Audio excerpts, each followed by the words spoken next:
In a small, sun-drenched village nestled in the heart of 17th century, France Verov's child was born into a modest family in 1647. Her name was Margaret Mary Alacoque. No one knew then that this quiet, fragile girl would become the chosen vessel of one of the most powerful spiritual messages in Christian history. Her story isn't one of grandeur or public acclaim. It's the story of a hidden soul whose love for God burned so fiercely that it lit a fire that still burns across the world today. From her earliest years, Margaret Mary was different. While other children played in the fields, she would steal away to a quiet corner of the chapel, her small heart beating with a longing for the divine. But her childhood was not easy. Her father, a respected notary, passed away when she was only 8 years old. His death plunged the family into hardship. Her mother, left to raise several children alone, was taken advantage of by relatives who confiscated their home and property, leaving them in poverty. Margaret Mary found herself in a household filled with cruelty and control, and her once joyful childhood turned into a silent suffering. And then came the illness. As a child, she was struck with a mysterious disease that left her bedridden for 4 years. During those long, painful days when hope seemed far away, Margaret Mary turned to the only one who had never abandoned her, Jesus. She made a vow to the Blessed Virgin Mary. If she were healed, she would devote her entire life to God. That prayer, whispered from a place of total surrender, was heard. Her health returned suddenly and completely, a miracle that marked the beginning of her journey with the divine. As she grew older, her love for God deepened. Though she was urged by her family to marry and settle into a comfortable life, she felt a fire within that refused to be silenced. She resisted the pressure to conform, turning down suitors and invitations to live the normal life others expected. At the age of 24, she finally followed her heart and entered the Visitation Convent at Paray-le-Monial. But her trials were far from over. Convent life was not a peaceful escape, became a crucible of suffering. Margaret Mary's mystical experiences were met with ridicule. Her fellow sisters did not understand her deep spirituality. Some called her delusional, others thought her prideful. She endured suspicion, mockery, and isolation. But Margaret Mary held on to her mission because something extraordinary was happening. It was in the quiet of the chapel, often during adoration, that he came. Jesus appeared to her not in metaphor or imagination, but truly, vividly, powerfully.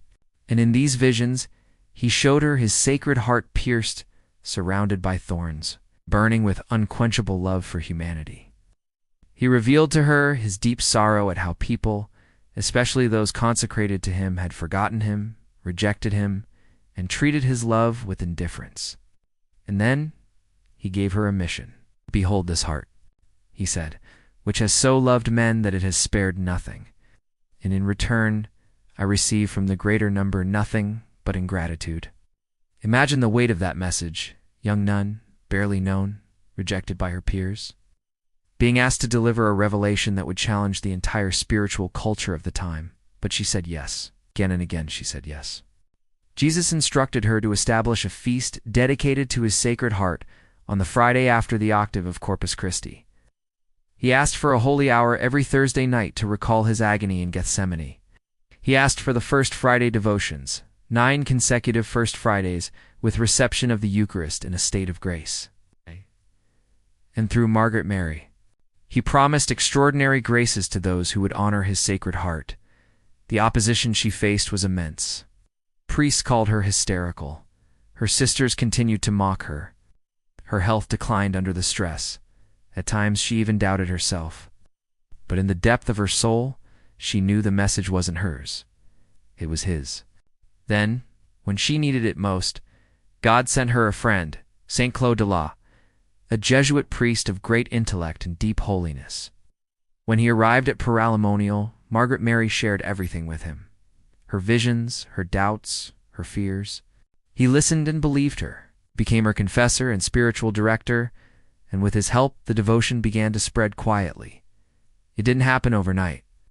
Margaret Mary suffered deeply, often in silence. In silence, hurrying everything for the Sacred Heart. Her life was marked by obedience, humility, and intense union with Jesus. She would often be seen in prayer for hours, her face illuminated by an inner flame that those around her couldn't explain. Her final years were filled with hidden suffering but also deep joy as she saw the devotion take its first roots. On October 17, 1690, she passed into eternal life, quietly, without fanfares, just as she had lived. But her mission didn't die with her.